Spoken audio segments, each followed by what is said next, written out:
அனைவருக்கும் வணக்கங்கள். நாணயங்கள் சேகரிப்பாளர்களுக்கு ஒரு நாணயமான பதிவு. ஒரு 50 பைசா நாணயம்,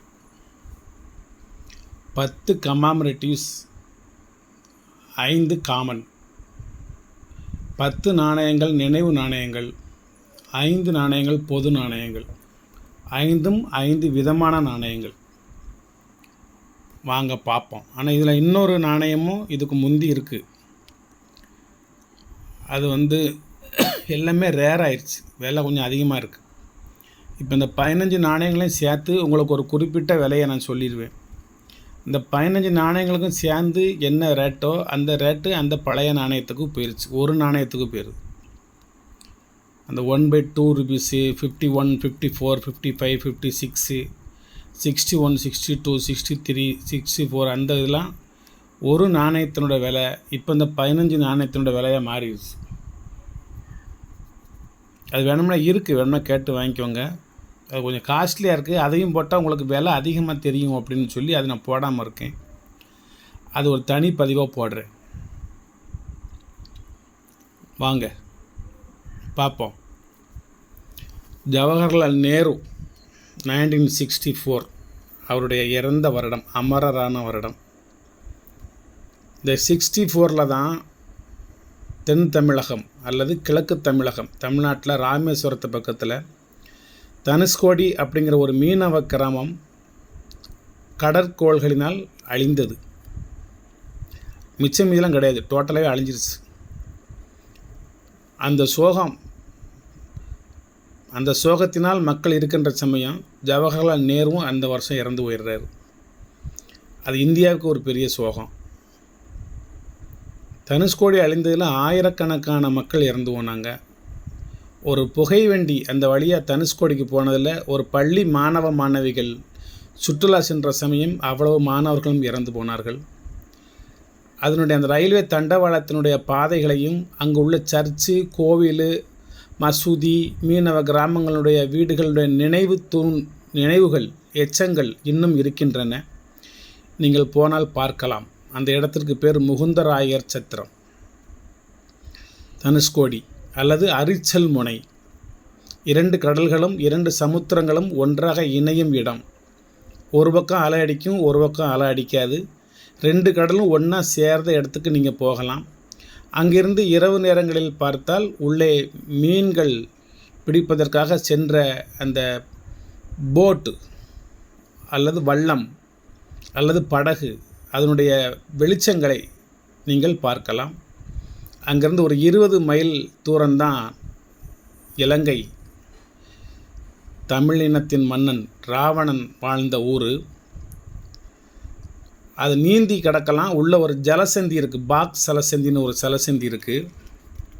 அது குற்றால ஈஸ்வரன் சொல்லி ஒரு சிறுவன் தான் முதலாக அதை நீந்தி கடந்தார்.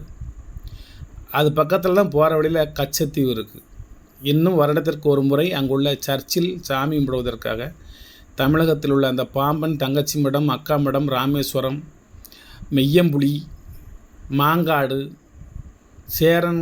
சேராங்கோட்டை, மணல்மேடு, வேர்க்கோடு அந்த ஏரியாவில் உள்ள மக்கள்லாம் அந்த பக்கம் போய் சாமி கும்பிட்டு வர்றாங்க. எப்பவும் ஒரு சென்சிட்டிவான ஏரியாவே இருக்கும், ஒரு பரபரப்பான ஒரு சூழ்நிலையாகவே இருக்கும்.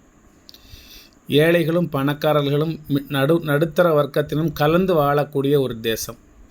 அனைத்து மதத்தவரும் அனைத்து சாதியினரும் ஒன்றாக சந்தோஷமாக சகோதரத்துவத்தோடு வாழ்கின்ற ஒரு பகுதி. நேருவை பற்றி சொல்ல போனேன், கதை எங்கேயோ போயிட்டுருக்கு. வாங்க, இது ஸ்கேர் காயினு 1964, 150 ரூபா ஒரு நாணயத்தினோட ரேட்டு. அதுக்கடுத்தது ஹிந்தி லெஜண்ட். இது இங்கிலீஷில் எழுதியிருக்கும், இதில் ஹிந்தின்னு எழுதியிருக்கும், ஜவஹர்லால் நேருன்னு. இது கொல்கட்டா மின்ட்டு 200 ரூபா. இதுலேயே மும்பை மின்ட்டு இருக்குது, அது 100 ரூபா தான். இன்றைக்கி எல்லாமே நான் உங்களுக்கு ஸ்கேர் ஐட்டமாகவே வச்சுருக்கேன், மேக்ஸிமம் வச்சுருக்கேன். 3வது நாணயம் மகாத்மா காந்தி 1969. அவர் அமரரான வருஷம்.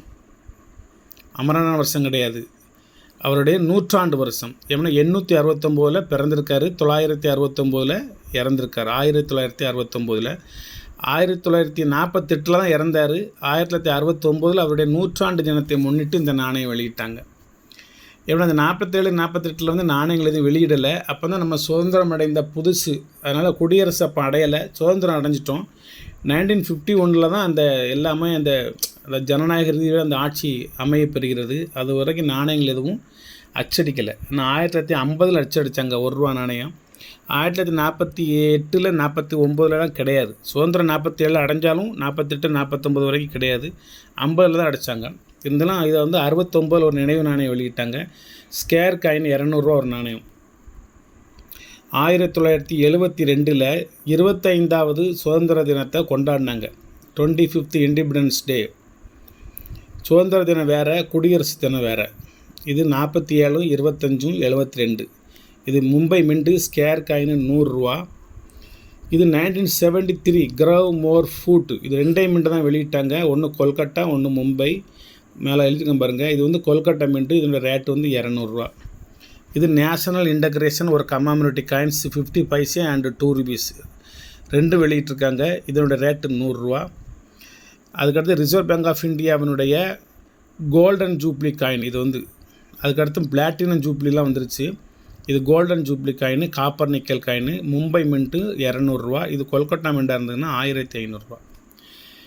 அது வந்து இந்திரா காந்தி அவர்களுடைய நினைவு நாணயம் 1985 வெளியிட்டிருக்காங்க. ஹைதராபாத் மின்ட்டு. இதிலே மும்பை கொல்கட்டா இருக்குது. அது ரேட்டு கம்மி தான். இது ஸ்கேர் காயின், ஒரு coin ₹300. Hyderabad mint. Hyderabad mint இருக்கான்னு பார்த்துக்கோங்க. ஹைதராபாத் மின்ட் இருக்கா, ஸ்டார் இருக்கான்னு சொல்லி நீங்கள் பார்த்துக்கோங்க. அதுக்கடுத்தது ஃபிஷரிஸ், மீனவர்களை நினைவுபடுத்தக்கூடிய வகையில் 1986 மும்பை மின்ட்டு வெளியிட்டிருக்காங்க. ஸ்கேர்ஸ் ஐட்டம் ₹150 ஒரு நாணயத்தின் ரேட்டு. அதுக்கடுத்து 15th இண்டிபெண்டன்ஸ் டே. இது 25th இண்டிபெண்டன்ஸ் டே. இது 15th இண்டிபெண்டன்ஸ் டே 1997. இந்த 72ஓட 25 சேர்த்திங்கன்னா 97. நொய்டா மின்ட்டு ஒரு காயின் ₹100. கமாமினிட்டி காயின் ஃபினிஷிங். அதுக்கடுத்து காமன் காயினில் 5 type of coin. 1975 Mumbai mint scarce ₹100. 1985 Kolkata ₹100. Kolkata கிடையாது, இது கொரியா, சவுத் கொரியா, தெற்கு கொரியா. இது யூஎன்சி காயின். 2 மின்ட்டு தான் வெளியிட்டிருக்காங்க. 2007 நொய்டா மின்ட்டு. இது ₹100. நிறுத்திய முத்ரா, அந்த கையெழுத்து போட்டு அந்த சிக்னல் காமிச்சு முத்திரை காமிக்கக்கூடிய ஒரு நாணயம். இது வேறு விதமாக வெளியிட்டணுன்னு இதை வச்சுருக்கேன். இதில் 2008 கொல்கட்டா மின்ட்டு ₹100.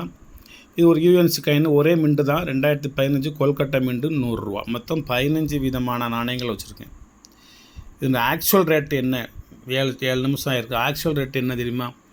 150, 350, 550, 650, 850, 950, 1100, 1400, 1600, 1700, 1800, 1900, 2000, 2100, 2200.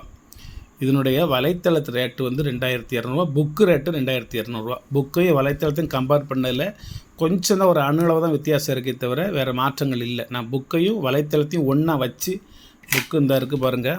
வேறு புக்கு என்கிட்ட விலைக்கு இல்லை. ஒன்று இருந்துச்சு, அது இன்றைக்கி போயிடுச்சு. இதில் விலையெல்லாம் குறிச்சிருப்பேன். இதையும் பக்கத்தில் வச்சு கொடுவேன். வலைத்தளத்தையும் ஓப்பன் பண்ணி வச்சுக்கிடுவேன். இன்னொரு செல்லை பக்கத்தில் வச்சுக்கிட்டு 2ஐயும் சேர்த்து கம்பேர் பண்ணி போட்டிருக்கேன். 2200 வருது என்னோடய ஒர்த்து. நீங்கள் வந்து 2200 தர வேண்டாம். ஒரு 1500 நீங்கள் குறைச்சிக்கலாம்.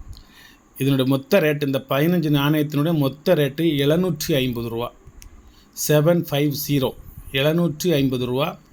நல்ல கலெக்ஷனு, குட் கலெக்ஷனு, வெரி ரிஸ்க்கான கலெக்ஷனு, நல்ல குட் கண்டிஷனான கலெக்ஷனு, நல்ல விவரங்களோடு சொல்லியிருக்கேன்.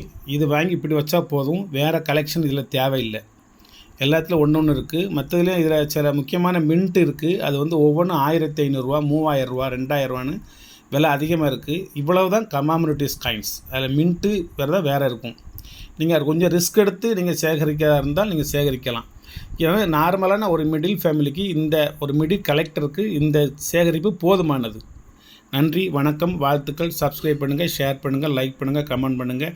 ஒவ்வொரு நாணய சம்பந்தப்பட்ட பதிவிலையும் தமிழகத்தில் மட்டுமல்ல, இந்தியா முழுவதும் மட்டுமல்ல, உலக லெவலில் ஏதேனும் ஒரு கருத்தை படித்து கொண்டே இருப்போம், தெரிந்து கொண்டே இருப்போம். வாழ்த்துக்கள்.